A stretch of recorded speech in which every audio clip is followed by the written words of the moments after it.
Welcome to Enlightenment Unknown, Life of a Spiritual Nomad.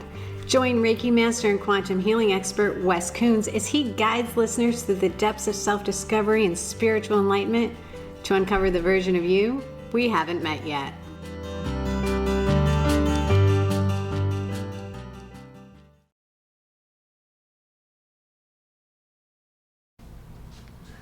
Hello and welcome back to Enlightenment Unknown, Life of a Spiritual Nomad. Thank you for joining us today, Wes. Season 2 is just shaping up to be amazing. So many special things. What special thing do we have for listeners today?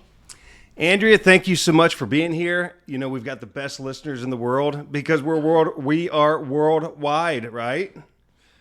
Yeah, what is it? 10 countries and counting. 10 countries. We just picked up Poland. So thank you. We really appreciate that. Lakota One Heart is in town. We just recorded a special message that by the time this comes out, you've already had the special message. And we get to ask Lakota some questions that I don't know the answer to. So I'm excited about that. Yes, I love when we get to do the Q&As. It's always like my favorite part of the show. So Lakota, how are you today? I'm doing really good. Thank you for being here. You're welcome. Mm-hmm. And Lakota, so what we like to do is when I'm asking Wes questions, I don't tell him what the questions are in advance. So we're going to do the same thing for you. Not a problem. Ad lib I will be. All right, so the first question we have is, what was your first impression when you first connected to Wes on the phone? When I first connected to Wes on the phone, he called and stated that he wanted to come to the mountain. And Jackie had introduced me about him, so I said, come on. And I knew he was supposed to come. I felt it from the depth of my soul that the mountain would connect to his soul. And I knew he was having difficulty, and I would help him the best that I can, and that's what my job was to do. And I work for Creator. Nobody else but Creator. And I work for myself to have my heart to stay pure as best as I can as I grow into my abundant self. And I want everybody else to grow as well. And that's how I met Wes. Thank you. That was, the first time I called and talked to you, I was in my Jeep and just had finished working with Jackie on some things, and you had said something to me on the phone that you could hear my rattle or something of that nature. What was that? What were you talking about? That was a rattling of a soul, screaming and rattling itself like in a tin can, trying to get the voice heard of what the real truth was, where it could find stability and not be rattling anymore out of fear, out of anger, out of neglect, out of pain, out of suffering. And that's what I felt. So there's that. I don't know. Yeah, I just remember I was in trouble. So thank you for inviting me to your home. I'm very grateful that you came, Wes Coons. You're my Hunka brother, Hunkapi. In another lifetime, I saw us. And you were my baby brother, 15 years younger than me. And I was a warrior then. I'm a spiritual warrior in this lifetime. But then we made some history together on our continent to help our continent grow. And I knew the future, that I would see you again. I've been waiting to see you. And I'm so grateful that you came. You're my brother, Hunkapi. Well, I love you too. And a question just came to me that we didn't have written down, and I want to ask. Ty and I came back from the mountain one time, and I had picked him up from where he lived, and this giant hawk jumped out of the tree and was basically flapping his wings, hovering right above the car. What was that? Your name before was Shaitan Luta Chikala, Little Red-tailed Hawk. And that's you were my little brother, Little Hawk. And we did great things together in that lifetime. Great things, marvelous stories. And we were both strong warriors. And we lived for our tribe. We lived for our family.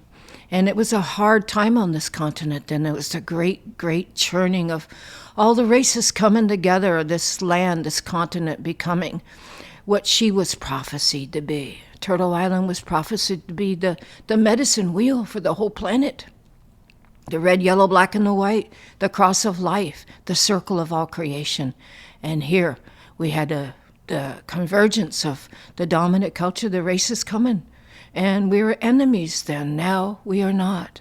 We're being reborn again to enlighten this planet to the truth of the story on Turtle Island. This is why I love these Q&A sessions. That is so fascinating and beautiful. I love it.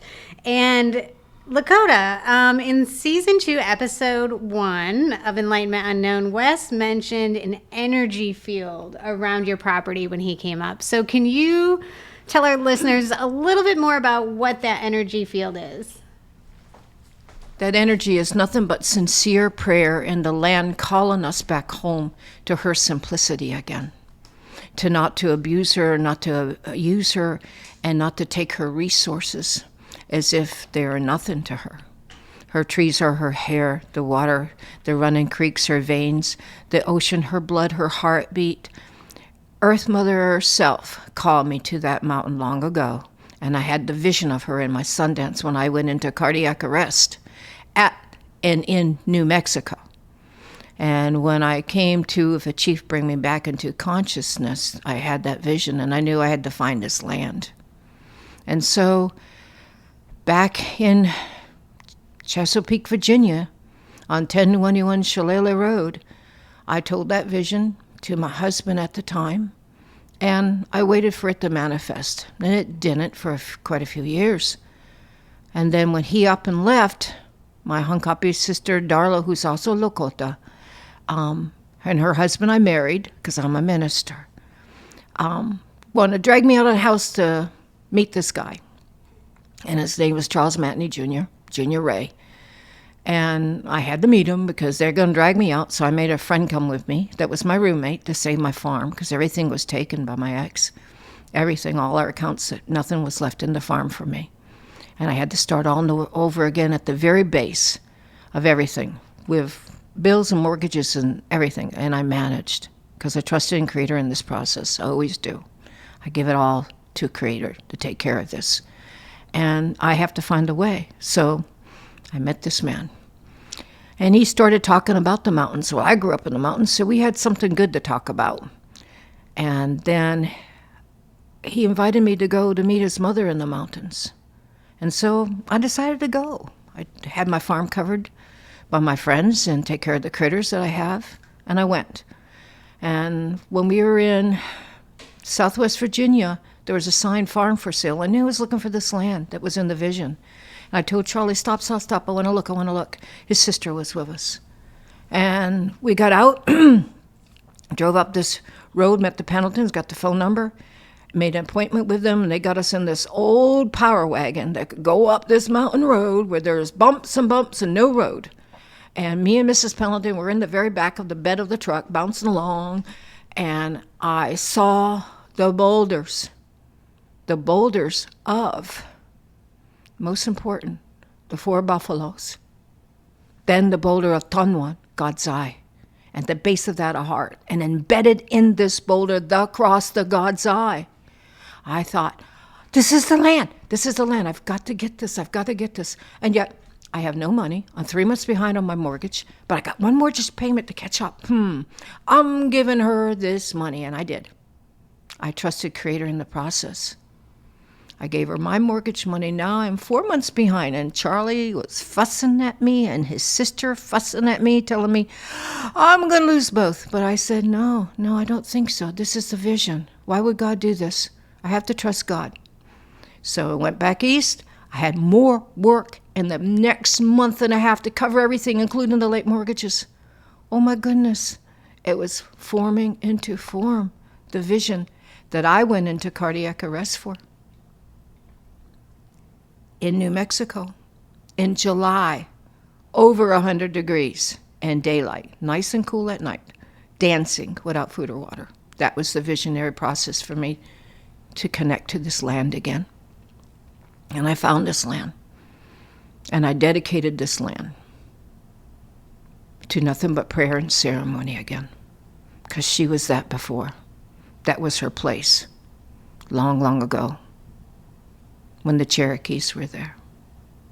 And the beginning of this continent with the two main cultures, the natives and the dominant culture, the white race, coming together. And they had the black race here and the yellow race here. So it was the medicine wheel forming. And that land holds the medicine of the medicine wheel. And that's what you feel. That's what you come up into. And that is the barrier that you come into, because you have to drop all your prejudices, all your substandard ideas of what you are and who you are. We are all nothing but God's children. We come from the race of humanity. We're one-hearted people again, and that's what this land dedicates itself to help us all grow, to become the one-hearted people. Shetan luta oyateki a ito wampo. That is the red-tailed hawk to look upon me. Lilo akamoshte in a good and holy way. And that's my little brother, Red-tail. Aho. Thank you. You know, I've heard that story many times, and something that just resonates with me is you know, God basically gave you a vision. God gave you what that mountain's supposed to look like, and you took blind faith, and you know, God provided for you when in natural time, in our world, things shouldn't add up. But, you know, in God's world, it doesn't add up that way, because he is the control. He's God. And so what I would want you to pick up and understand, if you're listening to this, is when you follow your heart, when you follow God's plan, you know, you can't lose anything that's given to you by divine right. So if there's somebody in your life that doesn't like that you're following that plan and they go away, they were only supposed to be there for a season. However, if they're there and as you're given divine right to have that person or whatever is there, it will be there with you. Doors will close that need to close, and doors will open for you to step into the person that you're supposed to be. I mean, that's what we're talking about, right, Lakota? Absolutely. To walk in power is to walk into God's plan for you and your plan with God. God does give you choice. We are all but choice in this world and in this environment and modality that we live in, no matter where we are, who we are, what we do, what we don't do. We are choice, and I choose to align myself with the power source of all creation, creator above and creator within. And I know that is the true power. Nobody could ever deviate me from that path. I've known it since I was 4 years old. Aho. Andrea, what do we have next? We have any other questions? Wow, thank you, Lakota, and thank you, Wes, for highlighting that message. It's so beautiful and powerful. The next thing I want to talk about is, Wes talks a lot about spending time on the mountain. You were really struggling, Wes, for a while, and you said at one point that you thought you were going to have to stay that way forever. Do you remember that? Yeah, we were up at the mountain, and I was just frustrated. I don't remember the exact conversation, but we were setting up on Lakota's Bistro, this area where it's a community area where the community has meals together and we have conversation.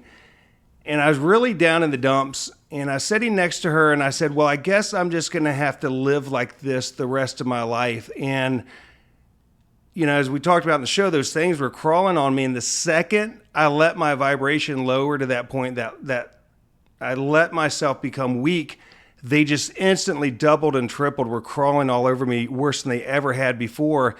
And Lakota looks at me and she said, no, you don't. And she pokes me hard as shit with her little finger, and everything just stopped. So what was that? I mean, how did that happen? I saw the negativity. And I didn't see it as creepy crawlies on you. I saw it more like an energy of little dark shadows just pinching you and all up and down your aoric sheath. And I decided, no, we're not letting him go there. This mountain's not about this. This mountain's about hope and love and light. And that's what I'm going to poke through there into him again. And he took it. Wes took it. And he grew from it.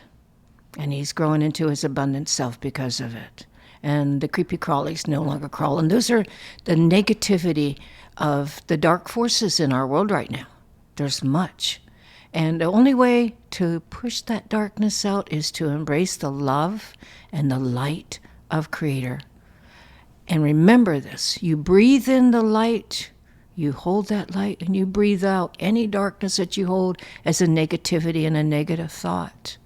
And you gift yourself that breath of enlightenment, because we come from the very first breath of Creator, and that is light. It's breath, and then it's matter. So we co-create, that's the matter.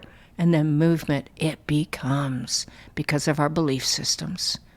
May we believe in this love. May we believe in this light. May we walk the beauty path again because of our belief systems, shifting beyond dogma, beyond confinement, beyond fear. God is not of fear. I have never felt afraid in the presence and the love of God.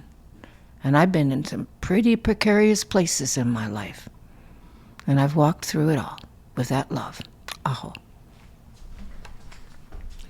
Yeah, it sounds like at a basic level, I remember being in that position, and everybody in the group was constantly telling me, watch your words, watch your words, watch what you say, watch what you think, watch what you do. And I remember just saying, fuck you guys, fuck you, just fuck you is all I wanted to say. And I probably did say that a few times. I didn't comprehend the power of our word. I didn't comprehend how magical our thoughts, our feelings, our word, our activities, how everything is. I mean, right now, the life that you live, you are a master at manifesting. You've manifested what you have right now. Now, if your life is fucked up, you manifested that. If your life is really, really great, you manifested that. And I was manifesting, giving them more and more power with the weakness and the word that I carried, because I was so broken, I was so disconnected, and I was just so miserable. And I'm curious what it would look like if I could go back now, understanding what I know today, how that would shift. But I guess I'm not going to do that. I'm not pressing that button. So we'll see what happens as we move forward. Right, Andrea? Yeah, and I love that you really tie this to your words having power, because, a lot of times Wes will talk about on the podcast, we're talking about his journey, but these lessons transcend him, right? It's a lesson for all of us. So thank you, Wes. And I do want to get back to those creepy crawlies, though, and the medicine wheel. So in one of the episodes, Wes, you mentioned that you did not feel them crawling on you when you were inside the medicine wheel. So it's kind of a two-parter. It's why. And Lakota, can you tell our listeners who are not familiar exactly what a medicine wheel is? Absolutely. It's the very first medicine that I experienced when I was 12 years old. My ancestors woke me up probably around 2 or 3 o'clock in the morning at Mommy Audrey's, my foster mama's home. And they told me to go to Mount Haystack. And so I said, Mommy Audrey and Daddy are not going to let me. I have to go down the staircase through their bedroom. They're still sleeping. And if they wake up, they're going to be mad at me, and I can't do it. And they said, you can do it, but it's your choice if you don't. And I thought, as I laid there in bed, I'd rock, because I'm a rocker. And I thought, okay, I'm going to go. So I snuck down through the staircase, snuck through their room, went into the kitchen, took 2 molasses cookies and 1 biscuit, stuck them in my hoodie project, put on my little PF flyers, and out the door I went. My first obstacle was a river. I don't swim. I sink like a rock. And so I thought, oh, I can't swim across this river. And they popped in, my ancestors said, hey, train trestle 4 miles down. Go there, across there. I went for about 4 or 5 miles. It felt like 100 miles. But I went across, got across the other side, climbed a tree, saw the mountain, kept on going. I kept on doing this over and over and over again. Climb a tree when I felt lost because I had no compass. I already ate the cookies, I already ate the biscuit. Starving because I was a kid. And you know how we only think of food and fun. That's it when we're kids. And the trees kept guiding me. And then all of a sudden, I heard this crashing through the woods. And this beautiful she-moose heifer comes crashing through. I scurry up a tree because I know she can stomp me to death. I know quite well what they're capable of doing, a wild moose. And so I stayed up on the tree, and she's going, ah, ah, down below me. When she left one direction, I went the other. Reorientated myself on another tree where Mount Haystack was and kept on going. So I come later on in that evening of that day to a giant circle of stones, and my ancestors were there. And they asked me to meet each stone. Now, I've gathered stones since I was a baby, sticking them all in my pockets, got in trouble messing up washing machines and dryers and stuff, but I love stones. I hear them sing. And so in that giant circle of boulders and stones, I could hear the singing. And in it, no black flies ate me, mosquitoes stopped feeding on me, and my two ancestors had a turtle shell bowl filled with soup for me. I ate the soup. I went to every stone and met each stone, heard the stone song, and felt the peace of God's love that I've never felt to that depth before till then. As a 12-year-old, I had my bat mitzvah. I'm not even Jewish, but I had that. I had a complete recapitulation of my soul to God and alignment, and I felt that in that wheel and the stone singing me, and I heard the first stone song there. So then when I came back to, I fell asleep on the ground leaning up against the stone. The turtle shell was beside me, and there was residue of that soup in there. And so I knew they were real, but what was going on was real. But I had to go to Mount Haystack. That's what I was told to do. So I climbed another tree, reorientated, and kept on going. I only remember one day, one night. I was gone 3 days, 2 nights. My parents flew up from Virginia to find me, to help find me. I got in big trouble with everybody, all my aunts and uncles, everybody. So I explained to them what happened. And I told them what had happened. And I was told that circle was called a midday wheel. And that's a place of medicine of our ancestors used to come to. And they would receive healings in there. And that the stones would sing them well. Sing them into harmony again with creation story. Because Earth Mother was first stone. That was the first medicine on this planet. Before life lived and died, lived and died, lived and died, lived and died, lived and died, and lived and died, and still lives and dies, and creates the dirt and life again, rejuvenating itself through the death into life again. That's a medicine wheel with her stone song singing. I've been doing those wheels since the age of 12, setting up stones. I was told by my ancestors I cannot buy a stone. I cannot pick up a stone. It has to come to me. So all the stones I have come to me as gifts. And therefore they sing most pure.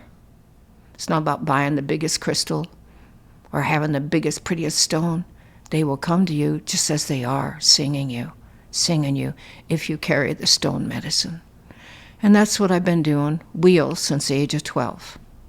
25 years later, at the dojo where I was teaching a karate class to a little fella who tore off his gi arms, and I fussed at him, made him do push-ups and jumping jacks. And I thought his mother went the next day when I was teaching class again, he was in class, that she was going to fuss at me over that. She said she wanted to speak to me. And she said she had a dream, and in the dream I could help her and her daughter, Sarah. And what Sandy stated was Sarah has to be woken up every 2 hours throughout the night. They've been doing this for months. They're exhausted, but they're afraid she might slip into a coma and die from juvenile diabetes. And what blurted out of my mouth, I help you with a stone. I'll do a medicine wheel. And that's what I did. A week later, Sandy calls me, tells me Sarah's sugar's been level all week. 2 weeks after that, the same story. And so I realized this is medicine for our planet to heal again. I will do these things as Creator intends for me to do. So I set up the medicine wheels, and I do my stone songs, and I sing it, and people get better. And it's between them and God, and the stones has nothing to do with me. It's the energy field, a frequency that the stones bring in by their songs, and me helping with my songs that I've heard between the realms to bring into form this day and age, again, this ancient medicine. And that's what a medicine wheel is. It's the ancient medicine, the modalities that indigenous people from around the whole world did long ago. And I guess they woke it up in me. Maybe I was one of the people who did it back then, and I can do it again. So it's not lost. Oh. Thank you for that. I've heard that story so many times, and I think it's just beautiful. I couldn't imagine waking up and my kid being gone for 3 days. It would be a bad day when I found him after I hugged him, you know what I mean? So why did, when I was in the wheel, because I remember sitting in that medicine wheel on your mountain, nothing could crawl on me, but I could see them altering the clouds to make these demonic faces. And I don't know if anybody else seen that, but I guess is the reason they couldn't touch me is because that space is so sacred, it's so holy. It's more than holy. It's God's eye. It's God's eye. The Medi wheels are God's eye with the stones singing the first creation song for us to come into the vibration and the tone and that frequency of first song, Earth Mother singing to God, gratitudes for her life and her living ability and life to continue. And so, no, nothing negative can get into that field because it's all God's eye upon us. So I have to ask, I mean, this has been a really hard process for me. That haunted house, I feel like it took everything. I feel like it ripped me to pieces and left me broken. I mean, why me? You know, why did I go through that? Why am I doing, being called to do the things that I'm doing now? It seems overwhelming and confusing a lot of the times. And I don't understand. I mean, I'm grateful for it because I've learned so many things. I've learned how to love myself, but I mean, this has been the hardest thing I've ever done in my life, and I've done some very, very hard things in the past, and I still find it awkward to maneuver in this thing called real life, and sometimes just breathing is a struggle, but I just don't understand why me. Why did this happen? Before we're born, Wes, we already have our plan. And it's our life plan. It's our life. Basically, it's like a map of our beginning of creation form from way, way back in other lifetimes till now. And from the very beginning, you have always been challenged because you challenge God yourself. And you only get it back to you 100-fold. So get used to this, because this is what you do, my brother. This is what you do. And I'm going to tell you a secret.